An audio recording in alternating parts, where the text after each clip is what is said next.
Hi, I'm Matt Shapiro from the National Alliance on Mental Illness, New York State, and I'm honored today to be joined by 4 individuals who are going to share their perspective on living with, loving someone, and treating someone with schizophrenia. Schizophrenia continues to be one of the most misunderstood disorders and diseases out there, and it's critical conversations like this are so important to address the misunderstandings and the misconceptions and really break through the stigma that still exists regarding schizophrenia. And I'm so honored to be joined by this incredible panel who I'm going to kick it off and have everyone introduce themselves, starting with Carlos. Thank you, Matt. My name is Carlos. I'm a person living with schizophrenia. I'm a recent graduate of law school, and I'm here with my wife, Monica Kumar, and I hope by sharing my lived experience, I'll shed light into what it's like to live with this condition. Thank you, Carlos. Monica? Hi, I'm Monica Kumar. I am the spouse and wife of Carlos, a patient living with schizophrenia, and I am also a psychiatry resident, future psychiatrist, so I hope to shed a unique perspective in terms of being both a provider and caregiver to someone with schizophrenia. Michelle? Thank you, Matt. My name is Michelle Roberts. I work for Teva Pharmaceuticals. I work in medical patient advocacy. I'm really here to participate in the conversation that's going on in the community about schizophrenia in the hopes of learning more to see how we can participate and be helpful. Jackie? Hi, I'm Jackie Jordan. I'm a psychiatric mental health nurse practitioner, and I'm treating patients with schizophrenia. I'm hoping by being here today, I'm able to shed some light on different treatment options available, different delivery mechanisms that patients may not be aware of. Well, thank you all. And Carlos, I'm going to start with you. It's always, I think, so important that we start with the person and start with the individual themselves. So obviously, a schizophrenia diagnosis can be quite shocking, especially when you get it at a young age. And since there's so little awareness about schizophrenia, much of what is out there is misconceptions and sensationalized and can be quite scary. But can you tell us more about your journey and how you got diagnosed and what symptoms you experienced that led you to talk to your medical professional? Well, I first noticed changes in adolescence with my mental health. I remember at times feeling like my brain was a broken radio switching channels and finding it hard to make sense of it all. Nevertheless, I still did pretty well in school. I excelled and went away to an early admissions program for medical school in the Midwest. But as is often the case with the onset of mental health issues, they happen in late adolescence, young adulthood. So, by my senior year of college, I started experiencing florid symptoms of psychosis. It wasn't just some kind of disorganized thought, but also hearing voices talking to me, thinking the television, the radio had special messages for me, and I had trouble, functioning, completing routine assignments for school or even taking care of my basic needs. Fortunately, I had a family friend who had known me since prior to going away to college who called my mom and said, something's up with Carlos, you should talk to him. And my mother talked to me, and then she immediately came to campus, and I had a moment where I met with my academic advisor and my mom, and we all were able to have a frank conversation about the mental health challenges that were happening to me at college. And that really was a turning point because it was the first time we were able to talk about it. And from there, we could begin the process of getting the right diagnosis. And that was a process that took several months because, as you know, there isn't often objective biomarkers for schizophrenia. So we got a different diagnosis along the way, and the process was delayed. But ultimately, I was diagnosed with schizophrenia, and that certainly was a heavy moment. But it also came with a final recognition of this is what we're up against. And we were able to start with a treatment plan. And thanks to my family, my friends, the people I love in my life, my care team, I've been able to stick with my treatment plan and have been able to resume my life and achieve my goals. And that's so beautiful. And I love that you have a care team. And as we say, it really does take a village. And I love that from your story that it was a friend who first started to notice the difference and he felt comfortable enough to talk to your mom and they were comfortable enough to talk to you, and that you were open enough to hear what they were saying. I know that could be really difficult too. And you're so fortunate now with your beautiful, lovely wife who's supporting you as well. But to have that team and to have those open conversations are just so important, and it really does take a team. Yeah. That's right. It's often, friends and family that first get the signal, if you will, that something is off, and it's usually the providers that come in, weeks or months later. So it's important, to have that care team. Yeah. I'm curious about that. I think it can be so hard for a friend if they start to notice the difference to be able to communicate that. And I know your friend kind of, went to your mom first, but how did they say it to you? Because it can be obviously a very uncomfortable conversation to have. Well, that's a good question. I think my friends, knowing me now, will be pretty straightforward about it. We'll say, "Hey, Carlos, I've seen something off lately. Have you been taking care of yourself? Have you been sleeping? Have you been taking your medication?" And I think kind of being direct about it is better than, beating around the bush, so to speak. And even to this day, again, they're the first ones that notice something's off even before, the providers that I work with. You approach those conversations with curiosity and care. That's right. That's the right way to have these critical conversations. So actually, Jackie, as we talk about these conversations, after hearing a little bit of Carlos's story and his treatment journey, how does this compare to conversations and interactions you've had with your patients and maybe their families as well? And once diagnosed, how do you approach a treatment plan for your patients? I try to make sure the treatment plan is really individualized. I don't think there's one right answer for every patient. I think it's something that, you need to look at the patient, the family, where they're at in their life, and kind of develop some options for them. A lot of times with schizophrenia, one of the things we see is that patients don't have a whole lot of insight into their symptoms. They may not realize that what they're thinking or feeling is not normal for people. And so instead of labeling them and saying, "You're schizophrenic, this is what we're going to do," having a conversation more about what symptoms are you experiencing? Are you not sleeping? Are you having hallucinations? Are you isolating? Do you feel depressed? Those sorts of things. A lot of times they'll be like, "Well, yeah, that's true. I don't sleep very well," or I sometimes hear these whispers, or things like that. That then you can kind of develop a treatment plan addressing that, and then the insight a lot of times will come later once that clears up for them. One of the ways that I do that is looking at different delivery mechanisms. We have a lot of LAIs on the market now, which are long-acting injectables. So they're medications that we've used for a long time that offer a long-term, something you don't have to take every day, which can sometimes be a struggle if you have these symptoms, and maybe your hallucinations are telling you not to take your medicine today, things like that. It also may help too, depending on your social situation, if you need a little extra support. Only needing to make it to an appointment, every month, every 2 months, every 6 months, depending on what medication, is a really nice option. The thing I think is important about this is that patients are able to live a full life, to be able to do, everything, have a career, have a family, all of those things that we kind of look forward to doing. And one of the ways we need to kind of maintain that is by preserving brain function. So what we know is that any period of psychosis can actually damage that brain function and lead to dementia further down the line. Thank you so much, Jackie. And a lot of what you said I think is so important is having a person-centered approach to treatment. Again, we don't want to treat a set of symptoms or treat a diagnosis. We're treating a person who's an individual, and everyone experiences it differently. So I think that's such an important part of this conversation. So I'm interested in both of your perspectives. But Carlos, let's start with you.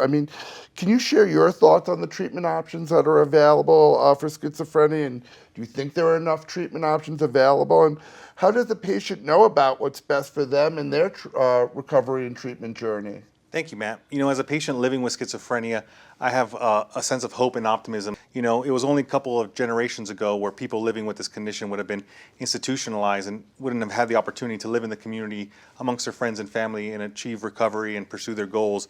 But now with medications, we can do that.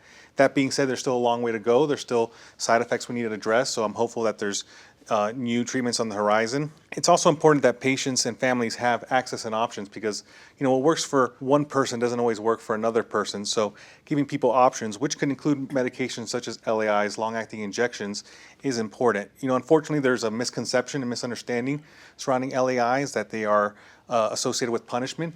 But the reality is that they are a valid option and they can help people adhere with treatment. We're so lucky that we do have these medications, and Jackie, I'm interested in your perspective on if there's enough out there, and how do we navigate an individual journey for people living with these disorders?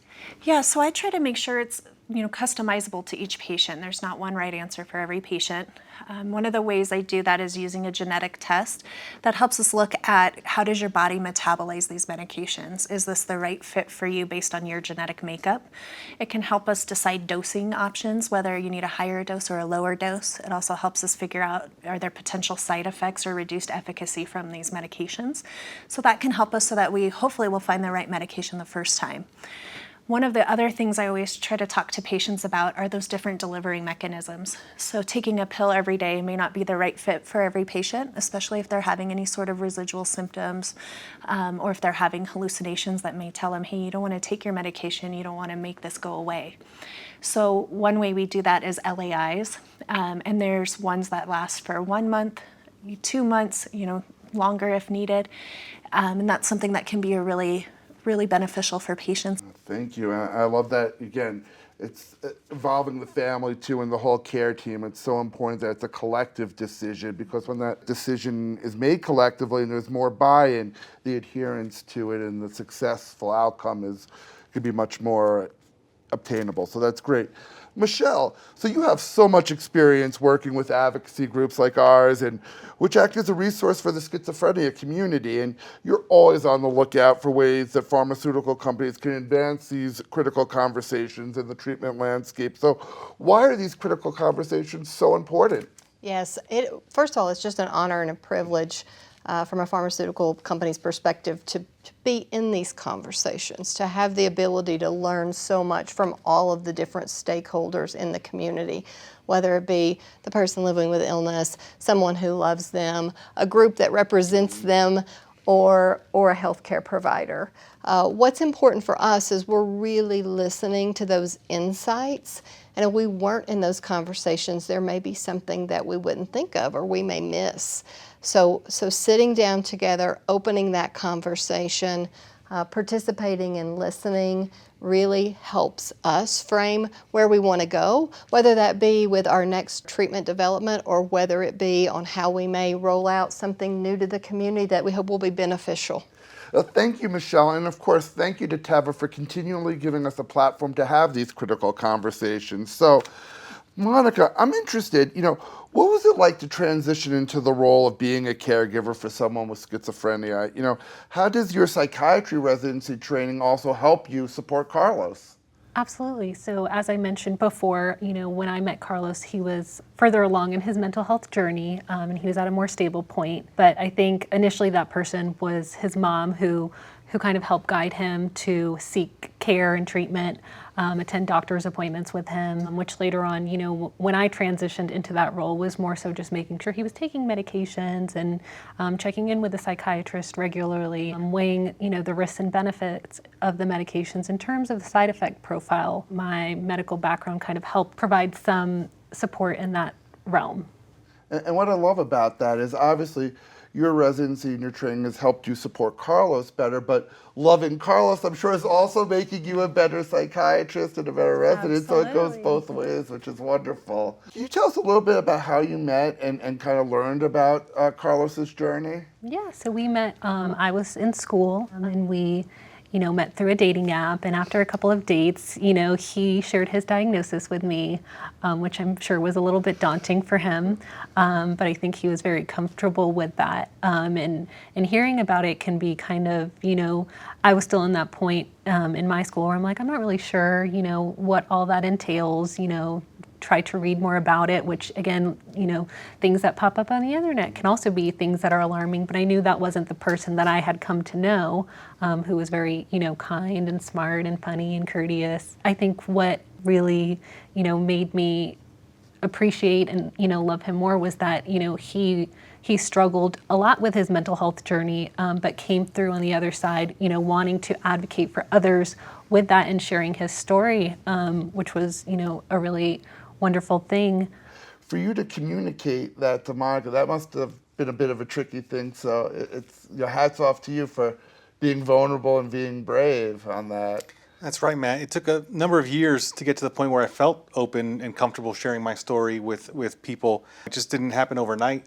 I found that by attending NAMI support groups, I first found a space where I could feel comfortable talking to people, meeting mentors and role models and peers. And slowly but surely, I decided to become an advocate and share my story more publicly.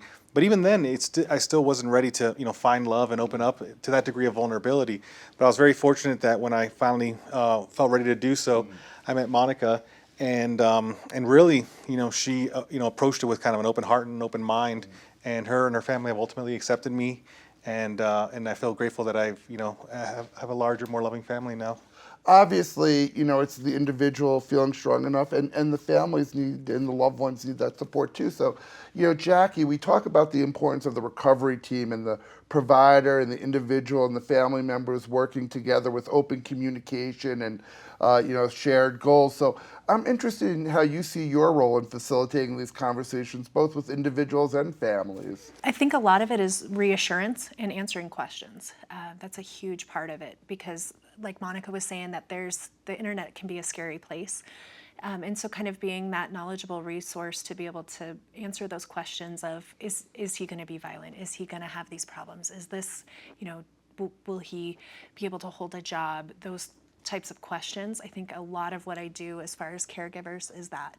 Sometimes it's a matter too of helping the patient, but most of the time these patients can be fully functioning, can have a full life, and can do all of the things. So one of the ways is giving community resources. I think that's a big question I get too is, well, what if the worst happens and it's a Saturday night? What do I do? And so making sure they have the resources for NAMI, for crisis centers in town, things like that. Through my role at Teva, I get the honor of working with groups like yours and other groups like it across the country. And so there's so much support for caregivers out there when perhaps things aren't going so smoothly or even when they are. So as Jackie said, checking out in your local community what may be available. There are groups out there that are very passionate with great individuals who want to help make a difference. And one other thing that we can always look at too from the provider side of things is that maybe the caregiver is not as comfortable as Monica is. She's got that medical background, so that makes her feel more comfortable managing those medications. That may not be the case for everybody, and that's a place where maybe we are able to get home health involved so that they can help manage medications and check on things for the patient that maybe the caregiver doesn't feel comfortable having that conversation about. And also making sure, of course, that the caregiver gets the support that they need to best do their job. It's a demanding job. There's no playbook for it, but there are supports and services and people who understand that experience. We talk about peer engagement, but that cuts for families too, and having that level of understanding is so important. And knowing that it takes a team to optimally manage their schizophrenia. I mean, how do you facilitate these relationships with the significant people in your life? That's always kind of the big question. So I'm interested, Monica, how do you support Carlos managing his condition? And Carlos, if there's times that maybe you're struggling, how do you communicate that to Monica? So Monica, I'll start with you. Yeah, so as I mentioned, when we met, Carlos was at a more stable point in his mental health journey where he was doing pretty well on medications. He maybe had some residual symptoms.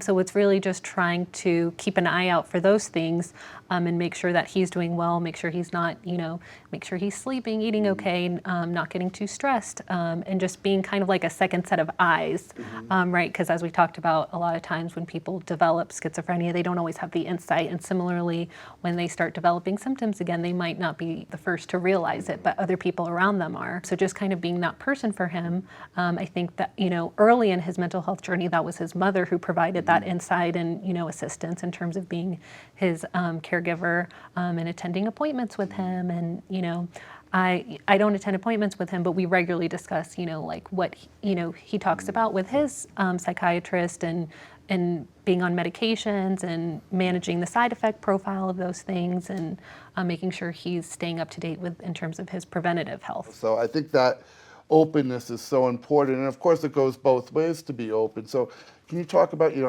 sharing when, with Monica, when you're struggling and how do you ask for help? Like it takes a village to raise a kid, it takes that same village to heal that young adult or adolescent who's going through an episode of psychosis and allow them the opportunity to recover. So having Monica in my corner and my mom and my friends and family and my advocacy community is important because often they're the first ones to see something is off, even if I don't see it for myself. Right. And farther down the road, a provider will become part of the picture. But so I think it comes down to having an open dialogue, keeping that conversation going. Really, people have to be comfortable sharing their diagnosis. But I think it's important that you do that because you have to find a community. You have to find the people in your corner that advocate for you and want to see what's best for you. And early on, especially, that's seeing, what's possible when you don't even see it for yourself. Because early on, when you get one of these diagnoses, it feels like, there's no hope. But because I had friends and family that pushed me and that saw in me that there was still, hope, I'm here today and thankful that I'm able to live the life I want to live. Yeah, because it is scary. I tell this story a lot. When I first went on a new medication, I was really worried about it. It's a scary part of the journey. And I have, a great circle of friends, and this is before I was with my wife, but, I told them I'm going on this medication. If you see changes in me, I want to know about it. Like, let's be open about this. Let's be vulnerable. And that's so important. And of course, Jackie, providers are such an important part of this conversation too. So, what advice would you give to other healthcare professionals, general care practitioners, family physicians, nurses, or really anyone who's interacting with people with schizophrenia and their families? I think the biggest thing is to ask the question, right? If you're sending people through screening tools for their depression or their anxiety, don't ignore that. And it may be hidden, you may not see it. You have to ask them about how they're feeling, how they're sleeping, are they having hallucinations?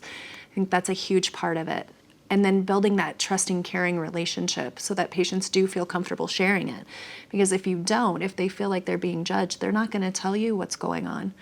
And the same thing kind of goes for the patients, is being, upfront about your symptoms. It doesn't matter, if you're on a higher dose or a lower dose. What matters is that it works for you and that you're feeling better and you're able to kind of live that life to the fullest. That's what we're looking for. I try to look at this as, what would I want if this was my family member? What would I want for them? So kind of being open to that and, some of those different treatment options that maybe people felt like were a punishment before. But no, this is actually really a good medication option that can provide benefits long term. I think those are the big things.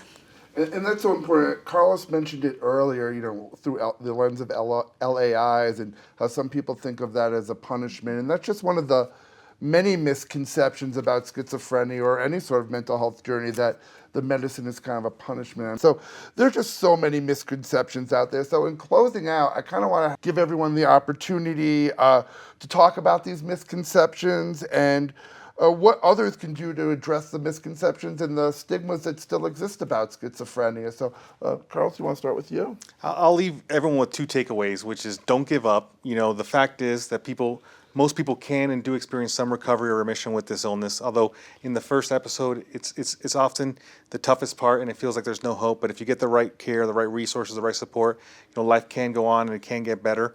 And then the other part is, you're not alone. It can feel very isolating when you get this diagnosis. And certainly I didn't know much about schizophrenia when I was first diagnosed. And as you know, now my best friend is someone that lives with it. I have a community of fellow advocates. Some of the kindest, most thoughtful, wonderful people I know have this diagnosis. So you have to find your community of people that get it, that understand your experience. And so it's important to remember you're not alone. Yeah. And leading by example, I mean, you're just such an amazing case of that. You're such the embodiment of hope and everything we're trying to show people, that you can live a healthy, happy life with schizophrenia. So thank you for continually sharing your story, sharing your truth, being vulnerable to help others. And you're really such a beacon of light for this community. So always honored to have the conversation with you. Monica, from your dual perspective, how do you think we need to address these misconceptions and stigma? Yeah, I like that you brought up the misconceptions that come with the medicines, and that, oftentimes they can be seen as like a punishment or punitive. But I guess the irony in that is that they often give patients freedom to live their lives again, and get back to a place where they're functioning on a day-to-day basis as close to themselves as possible. And so that's really important, and just trying to keep an open mind in terms of, everyone is an individual. And to try and learn more about it. I think NAMI is a really great resource. I often refer many patients and their families to that, because they have good peer-to-peer support groups and family-to-family support groups. That way you're not just kind of like reading things online, and really learning from people who have lived experience with it. I'm so glad both of you talked about the peer support element of it, which is such a vital part of recovery, and that empathy and having someone who understands is just so important. And both for the individual and the family as well, to have these critical conversations. Jackie, from the provider standpoint? I think a huge part of it is that relationship, the relationship with the family, with the patient, just trying to build that trust. It doesn't happen on the first medication for most people, that you have like full remission, or you're, at a good place. So keep coming back, keep talking to us, keep telling us, hey, this worked, this didn't work. And ask for those tools. As a patient, you have to sometimes advocate for yourself, because sometimes because of your mental illness, you may have alienated, those people that may be able to serve a caregiver role someday. So making sure that you know what's available, and hey, I want to try some genetic testing, or I've heard this about these LAIs, they might work better for me, and just be there for yourself, as well as having that family support if you're lucky enough to have that. Michelle? I think one of the things that I hear consistently in my role is what matters to people is a lived experience of someone else. Not to minimize what the healthcare provider may talk about, not to minimize what resources are out in the community. I think what really resonates is one human sharing their story with another human. And I know that it may seem by watching Carlos today that this is an easy thing to talk about and to disclose and to share this story, but it is a very difficult thing to share a story with a serious mental illness. So I want to applaud you, and I want to encourage others. I think the way that we move forward with stigma is for more people to find a way to share their story. Maybe that's just with their best friend, or maybe it's on a public platform like today. But the more that we have these real conversations, the less and less stigma we'll find in this country. So thank you to all of you. This has been such a great conversation, and I'm so grateful to each of you for sharing your expertise and your experiences and sharing your story. And it's so important that we continue to tell our truth and cut through the misconceptions it's the only way we can end the stigma that still surrounds schizophrenia. So thank you so much for being a part of this critical conversation.